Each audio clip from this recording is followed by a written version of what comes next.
भक्तों, ओम नमः शिवाय। श्री शिवाय नमस्तुभ्यम। जय श्री महाकाल। जी हाँ भक्तों, क्या आपका भी जो बच्चा है उसका जो मन है वो पढ़ाई लिखाई में बिल्कुल भी नहीं लगता? आप लोग बहुत ज़्यादा परेशान हैं उसकी पढ़ाई को लेके कि आखिरकार हमारा जो बच्चा है वो पढ़ता क्यों नहीं है। जब भी आप उसको पढ़ाने के लिए प्रयास करते हैं कि हमारा जो बच्चा है वो पढ़े, तो वो कहीं घूमने चला जाएगा, वो कहीं खेलने चला जाएगा, वो कुछ करेगा नहीं कुछ करेगा, लेकिन पढ़ेगा बस बिल्कुल भी नहीं। हाँ, आपके समझ से भी बाहर है कि आखिर ऐसा क्या हो गया जिसके कारण हमारा जो बच्चा है ना, उसका जो मन है वो पढ़ाई लिखाई में बिल्कुल भी नहीं लगता, आपको समझ में भी नहीं आता। तो आपको परेशान होने की बिल्कुल भी आवश्यकता नहीं है, क्योंकि आज जो मैं आपको उपाय बताने वाला हूँ, अगर आपने उसको ध्यान से सुन के और अच्छे तरीके से कर लिया तो अवश्य रूप से आपका जो भी बच्चा है जिसका भी मन पढ़ाई लिखाई में नहीं लगता, अवश्य रूप से उसका जो मन है वो पढ़ाई की ओर आकर्षित होगा ही होगा। क्या करना है, कैसे करना है, पूरा का पूरा मैं आपको बताने वाला हूँ। देखिए, आपको भी पता है कि पूज्य गुरुदेव की जो कथा होती है उसमें लाखों की भीड़ आती है। कैसे भीड़ आती है? लाखों की भीड़ आती है। और जब गुरुदेव की कथा में लाखों की भीड़ आती है तो वहाँ ज़्यादातर जो भक्त होते हैं वो क्या करते हैं, पत्र के द्वारा अपनी इच्छा और पत्र के द्वारा अपनी मनोकामना जो होती है वो गुरुदेव तक पहुँचाते हैं। तो अभी गुरुदेव की कथा चल रही थी, आज से 4 से 5 महीना पहले की बात है। गुरुदेव की कथा चल रही थी और गुरुदेव की कथा में लाखों की भीड़ आई। अब जब गुरुदेव की कथा में लाखों की भीड़ आई तो वहाँ ज़्यादातर जो भक्त थे उन्होंने क्या किया, पत्र के द्वारा अपनी इच्छा और मनोकामना जो थी ना वो गुरुदेव तक पहुंचाई। अब जैसे ही गुरुदेव के पास पत्र पहुंचा और गुरुदेव ने पत्र पढ़ा तो वहां गुरुदेव ने देखा कि ज़्यादातर जो भक्त हैं उनकी क्या है, केवल और केवल एक ही इच्छा और एक ही मनोकामना है, क्या कि गुरुदेव हमारे घर का जो व्यक्ति है ना, ठीक है ना, उसका जो जो हमारा बच्चा है उसका मन पढ़ाई लिखाई में बिल्कुल भी नहीं लगता। हम लोग बहुत ज़्यादा परेशान हैं उसके पढ़ाई के लेके कि आखिरकार हमारा जो बच्चा है वो पढ़ता क्यों नहीं है। बहुत हमने कोशिश कर लिया, बहुत ज़्यादा प्रयास कर लिया कि हमारा जो बच्चा है वो पढ़े, पढ़ाई की ओर आकर्षित हो, लेकिन अभी भी जो बच्चा है ना वो बिल्कुल भी नहीं पढ़ता। कृपया करके कोई उपाय बता दें ताकि हमारा जो बच्चा है वो अवश्य रूप से पढ़ाई की ओर आकर्षित हो। अब जैसे ही गुरुदेव ने ये देखा तभी गुरुदेव ने 2 से 3 उपाय बताए और कहा केवल और केवल ये उपाय कर लेना, तुम्हारा जो भी बच्चा है ना जिसका भी मन पढ़ाई लिखाई में नहीं लगता, अवश्य रूप से उसका जो मन है वो पढ़ाई की ओर आकर्षित होगा ही होगा। अब जैसे ही गुरुदेव ने ये उपाय बताया तो लोगों ने जा जाके इस उपाय को घर में करना शुरू कर दिया।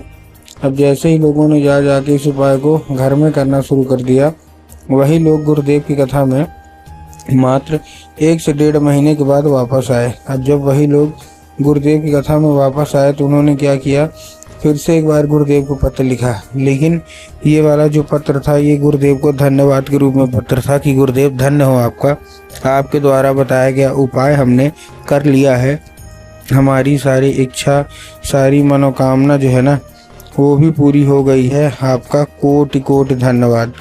तो देखिए, जो लोग भी मेरी आवाज़ अभी सुन रहे हैं ना, अगर आपको भी जानना है कि आखिर ऐसा कौन सा उपाय है जिसको करने मात्र से इच्छा मनोकामना जो है वो पूरी हो जाती है, तो चलिए हम बताते हैं आपको आज की इस वीडियो के माध्यम से कि आपको करना क्या है। तो बस उपाय ध्यान से सुन के अच्छे से करिएगा ज़रूर।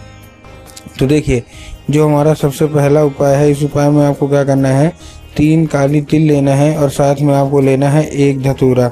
तो 3 काली तिल ले लिए, साथ में 1 धतूरा ले लिए।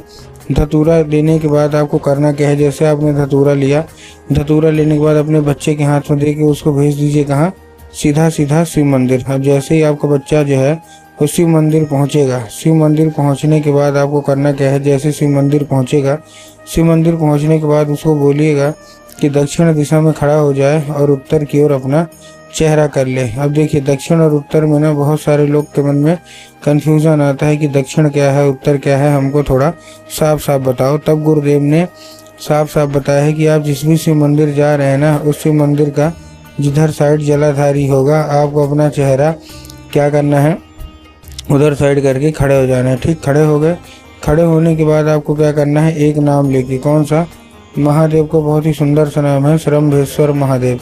तो आपको करना क्या है, आपको श्रम्भेश्वर महादेव का नाम लेके और उन्हीं का स्मरण करके आपको क्या करना है, चुपचाप अर्पित कर देना है बस। पूज्य गुरुदेव कहते हैं कि अगर आपने ऐसा कर लिया ना तो अवश्य रूप से इच्छा और अवश्य रूप से जो मनोकामना है ना वो पूरी होनी ही होनी है। ठीक है, ये था कौन सा हमारा, ये था हमारा सबसे पहला उपाय।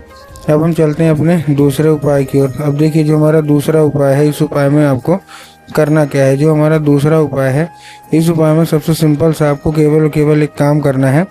आपके घर में माता सरस्वती की फोटो या मूर्ति होना अति अनिवार्य है। अगर आपके घर में माता सरस्वती की फोटो या मूर्ति है तब तो अच्छी बात है, लेकिन अगर घर में माता सरस्वती की फोटो या मूर्ति नहीं है तो आपको बाज़ार जाना है, माता सरस्वती की फ़ोटो या मूर्ति लाना है और घर में उनको स्थान दे देना है। ठीक, दे दिया स्थान देने के बाद शाम के वक्त में जब भी आपके घर में पूजा पाठ होना तो आपको वो जो लाल फूल है वो उठाना है और क्या करना है, माता सरस्वती को अर्पित करना है और माता से उसको औषधि के रूप में मांगना है कि माता कृपया करके हमको इसको औषधि के रूप में प्रदान करिए। अब क्या होगा, अब ये औषधि का रूप ले लेगा।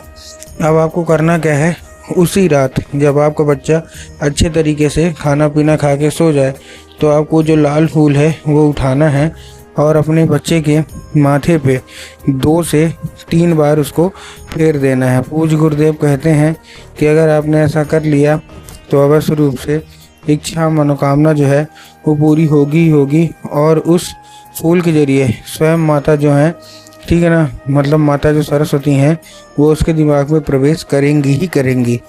तो उम्मीद करता हूँ आज का पहला जो मैंने आपको उपाय बताया, जो दूसरा उपाय बताया, दो के दोनों बहुत अच्छे तरीके से समझ में आ गए होंगे।